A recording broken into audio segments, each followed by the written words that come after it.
This is something that happened to me last summer. I'm opting to tell it now because, well, we're all cooped up indoors and I suppose there's no time better. Also, perhaps finally telling it will be somehow cathartic, but I doubt it. See, to this day, I can't find an explanation for what happened. I mean, in fact, I can't even fathom there being an explanation that I ever understood. I was camping with a few friends.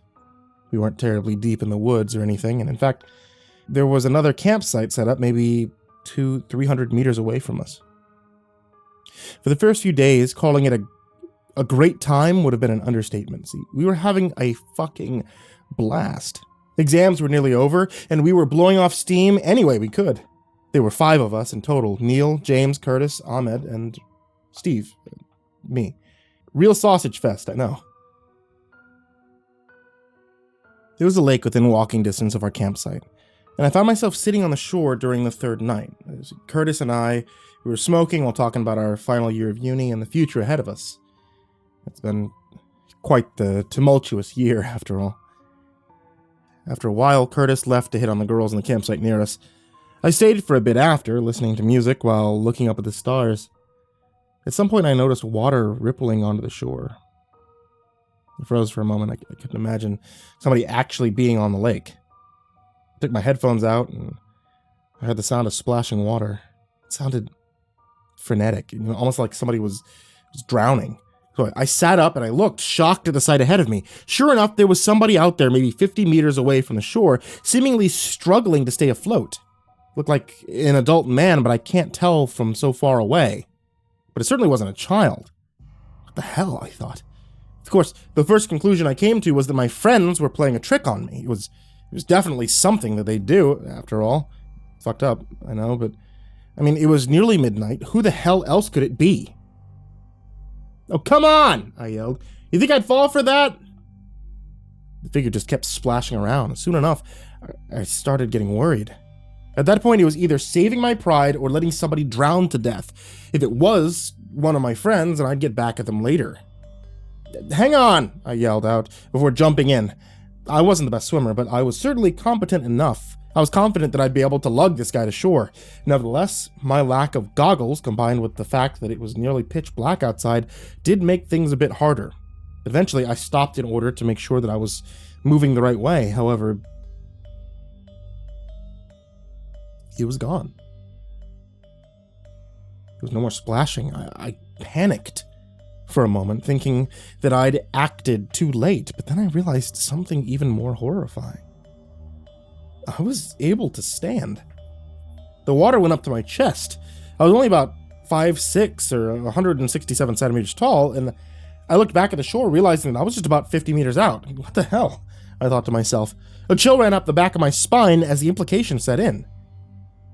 It was a different kind of fear than what I was used to, an abstract fear, something I was completely unfamiliar with.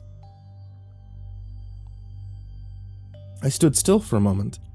For some reason, I was hoping that my mind had somehow conjured up the whole thing, that I'd been seeing things, a visceral hallucination, or maybe I was just too scared to move. Maybe they were just waiting for me to swim away, and they'd grab onto my ankle with their clammy hands as soon as I tried.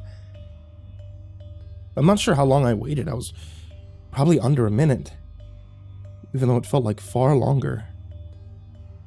I didn't even know what I was waiting for. But then it happened. A splash from behind me. I'd never swam faster in my life. As I got within 10 meters of the shore, that thing finally caught up. Its hands were cold and scaly as it wrapped around my foot. I began thrashing wildly, eventually managing to kick it off in desperation. During the struggle, I caught the glimpse of it. The pale moonlight could only illuminate so much, but its features were still something that could hardly be forgotten. Gray, scaly skin, seaweed-like hair, empty eye sockets, an empty gaping mouth curled into a wide, sadistic grin. It seemed to be laughing under the water, but no air bubbles were rising up. It took all of my mental strength to not faint on the spot. And at that point, the water was only waist deep, so I started running. I mean, thankfully, I got away. I stumbled onto the shoreline, just about ready to pass out from exhaustion. I stared back at the lake, praying that it wouldn't walk out. I watched as the ripples in the water began to fade before dissipating altogether. The lake's surface was once again smooth, calm, as if nothing had ever happened at all. For a few moments after, I was inclined to believe it, that the whole horrifying situation had been a hallucination. But I couldn't hold on to that delusion forever. My foot had been cut from when it had grabbed me. There was no escaping that reality. I walked back to the campsite and slept in the truck that night, firmly clutching the shotgun that we'd brought. I didn't tell any of my friends about it, however. I made damn sure that we steered clear from the lake. I had told them that I'd found some used needles and condoms near the shore. That sure as hell did the trick. I decided to walk into the town the following afternoon, just to get further away from the lake for a bit. I entered a small shop to get an energy drink since I didn't get a wink of sleep the previous night. I suppose the cashier, an older man, appeared to be in his 60s. He could sense something in my expression. "It looked like you seen the devil, son. Got a story for me?" he asked. I chuckled nervously. I shook my head. "Nah, it's nothing, just a bad dream, I guess." The man was clearly seeing through my lies. He grinned before continuing. "I've been around for longer than you've been alive. Never just a nightmare. You saw something, didn't you? Come on, I'll believe you." I exhaled before telling him what I'd seen. He listened, and he nodded, a grave expression on his face while doing so. "Hang on. Let me make a call." He went on to tell me about a serial killer that had been known to lure his victims into the lake by pretending to drown, only to drown them himself once they got close. Apparently, he'd been inactive for some time, but my story seemed to change that fact. "Police will be around to scan the area soon. You want to stick around a bit? I might want to talk to you about it. Text whoever you're with in the meantime and warn them." I just nodded. I didn't say anything, but that expression didn't seem quite right to me. A serial killer? I mean, in other words, just a regular man. I'm sure as hell he didn't seem like a regular man to me. I tried rationalizing it, though. I mean, perhaps everything that happened was real, and I'd interpreted it wrong. Maybe it truly was just some psycho killer, that the lake and his strange appearance was a product of my frenetic mind. That was the expression that I decided to settle on at the time. The cops came and I talked to them, describing exactly what I'd seen, barring the more otherworldly details. They thanked me and began patrolling the area. But to my surprise, it only took a few hours for them to catch somebody. James Rollison, the notorious serial killer known for drowning people that the cashier had described to me. He'd been positively linked to at least 3 deaths in the surrounding towns, and had apparently come back for more. The officers asked me if I'd recognized him, as the man had tried pulling me into the lake, but as much as I wanted that to be the case, it wasn't. I couldn't recognize him. The only thing that I could remember were those empty eyes and that scaly skin. I was silent for a while before an officer chimed in on my behalf. "You don't have to answer, kid. The scumbag can't hurt you anymore." I don't know if I imagined what happened next or what, but I could swear that right before James was dragged to the cop car, he grinned at me, something sinister. A grin that I nearly recognized as the one that had been leering at me from beneath the water, but it disappeared from his face just about as quickly as it appeared. I shivered and I made my way back to the campsite. The cops said that they'd stayed nearby in case anything else came up, which did allow me to relax, but only a bit. At that point, I was just counting down the minutes until we were supposed to leave the next morning. Our last night would have been fun, I suppose. Curtis had managed to convince the girls at the other campsite to come hang out with us. They were cute as well. Still, I couldn't really enjoy anything. I couldn't stop thinking that person. But he was gone, right? I mean, there shouldn't have been a reason to worry so much. But no, I couldn't stop. Man, you're looking down, Curtis said, grinning at me. Thinking about Angela? Angela was my ex. And no, I wasn't thinking about her for obvious reasons. I know what'll cheer you up, he continued. Ladies, what do you say we take a dip in the lake? They all cheered at the idea. I could feel my stomach sink. Dude, I told you, that lake's dirty as fuck. What if we step on a needle or something? Oh, come on, dude. We have sandals for a reason. Before I could get another word out, he'd taken off. He'd run along with everybody else. Come on, man, he yelled back at me. I hate seeing you like this. I took a deep breath, pulled myself up. Nothing to worry about, I thought. Nothing to worry about. I didn't even believe what I was telling myself. Regardless, I caught up on the group and I found myself standing back in front of the lake. Even though everybody was having a blast, I still couldn't. I kept scanning the water. I was looking for any signs of him. Whatever the hell had grabbed me that night. Hey, one of the girls nudged me. You drink too much or something? Need somebody to hold your hair back while you puke? I'm your girl. I laughed. I'm fine. But I'll keep that in mind. As the night went on, I began loosening up. Midnight passed and nothing had happened. Everything seemed fine. I was even starting to enjoy myself, but then it happened again. Hey, what's that over there? Ahmed yelled out. I followed my gaze to his. Oh no, I muttered. Somebody was drowning about 50 meters away from us. Jesus, Curtis said. Don't worry about it, I'll get him. No, Curtis, don't. Dude, I'll be fine. Don't worry about it, he replied. The water, it's shallow. That person's not in trouble.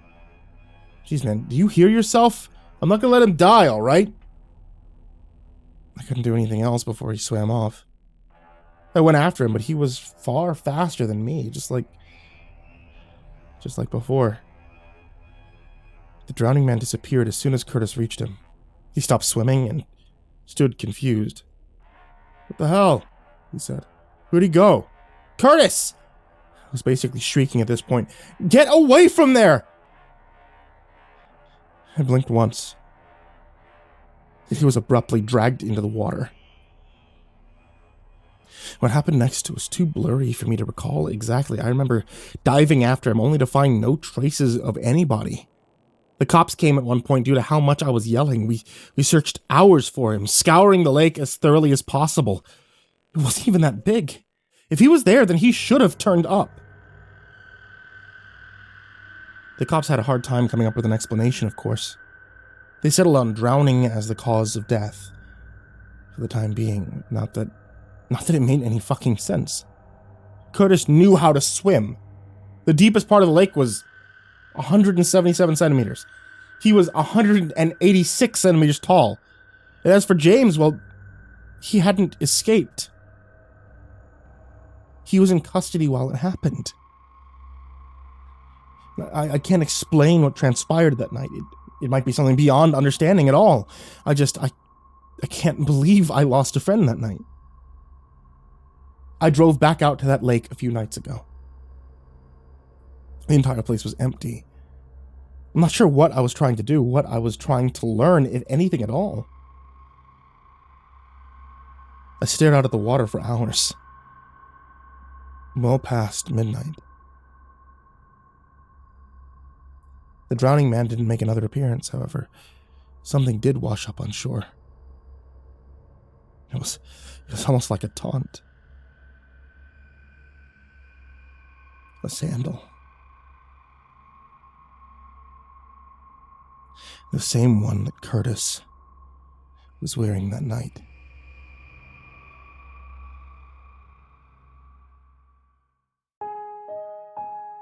Hey there kids, it's me, Mr. Creepypasta, and I wanted to tell you thank you so much for watching tonight's video or listening to tonight's episode of the podcast. If you guys are interested in finding audiobooks from me, a brand new audiobook's out. There's an audiobook. It's Pastel-Colored Dreams and Human-Flavored Nightmares, written by Vincent Venicava, which some of you might know is a really cool dude that I work with quite often, actually. You can head over to audible.com and find Mr. Creepypasta to see all the audiobooks I've worked on, including Tales from the Gas Station and many, many more. And like always, I want to give a big thank you to all of my supporters on Patreon. You guys, as always, are the real MVPs. and I really appreciate it. If you guys want to join them, you can head over to patreon.com/MrCreepypasta and see all these cool, fine folk that I'm about to mispronounce the names of here or in the description down below. People such as Jacob Schaefer, Zach, Jordan Alexander Sanchez, Brian Arce, Ken Lendo Higuchi, Bobby Carmen, Tristan Pelton, Chase Burnett, Diana Kraus, Melancholy Corpse, Hollow Zero, Ferb, Harley, Tainted Raven, Katie Birch, Sashi Suzaku, Katrina Beasel, Caden the Spooky Boy, Zane Nightshade, My Body Sounds Like Rice Krispies, Ashwood, Lord of the Weebs, Jay, Miss Zandra, Mr. Unsettling Spaghetti, Eurogore, Suji Campbell, Marco Takes Dabs 420, Stricken, Azreen Fox, Robert White, Andre Garcia, Snails Brennard, Legit Quad Feed, Fried Chicken 12, James Bruce, Chris Levins, Freddy Krueger, Ty Nanny, 1-800-Nightmare, Unknown Nobody, Michael Scarborough, Infernal One, James Lowe, Lisa Cottrell, Jimbo the Hutt, Caspian, Jordan Nels, Hades' Nephew, Tater Chip, Acid System, Prozac and Pancake Appreciation Society, Cryptic Nightmares, Brennan Wright, Someone You Love, Kiri the Sloth, Tommy Green, Liam Newman, Sky Harbor, Caleb Dougal, Nina Smith, Nico Kyle, Rafael Rodriguez, The Ginger Bros, Aaron Stormcrow, Daniel Polson, Trace Miles, and Corey Kenshin. Thank you guys, as always, for supporting the channel. You're all wonderful. I love every single one of you guys. For real. You guys help me out so much, as well as everybody down there in the description below, as well as everybody else who watches and subs and does everything else with this channel. Thank you guys so much. And as always, sweet dreams.